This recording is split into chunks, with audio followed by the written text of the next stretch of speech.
Ingegnere Vernizzi, nel corso della trasmissione sono arrivate delle proteste relativamente al costo dei pedaggi. Diceva 5,40 euro, eccetera, come mai c'è stato questo incremento del costo, insomma, del pedaggio autostradale? Possiamo spiegarlo? Sì. Sul passante non c'è nessun incremento, nel senso che il passante è la tariffa ordinaria delle autostrade nel nord sostanzialmente.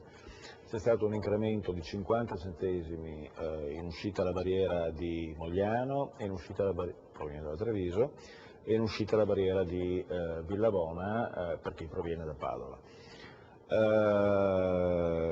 Questo era previsto nella delibera del CIPE ancora del 2005, che approvava il piano finanziario del passante, quindi capisco che è un aumento di tariffa che certamente non fa piacere, ma il passante viene finanziato anche in questo modo, perché il passante... Quando finiremo di pagarlo, ingegnere Vernizzi? Il passante come ammortamento è pari alla concessione, alla gestione data a CAV, concessione autostradali venete, cioè in 22 anni. In 22 anni pagheremo il passante, in 22 anni. Il costo per chilometro è stato di 3 milioni di euro, me lo conferma? No, molto di più, il costo sono 32 km di autostrada, il costo finale sono 890 milioni. Sì, quindi 3 milioni di euro, 30 milioni di euro a chilometro, una cifra molto elevata. E secondo me, torniamo al ragionamento di prima, secondo me no, quando pensiamo che praticamente il passante i tratti diciamo in rilevato normale in piano campagna sono estremamente ridotti, cioè abbiamo la maggior parte di tratti in trincea, galleria artificiale, quindi i costi sono quelli che sono.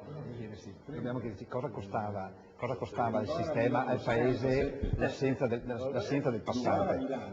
L'alta capacità è costata 77 milioni di euro, da 30 è una roba decente. Mi dica allora cosa sta punzecchiando? No, sto dicendo che il passante costa 30 milioni di euro, dice l'ingegnere Vernizzi. A chilometro. Ed è un'opera che ha una serie di complicazioni.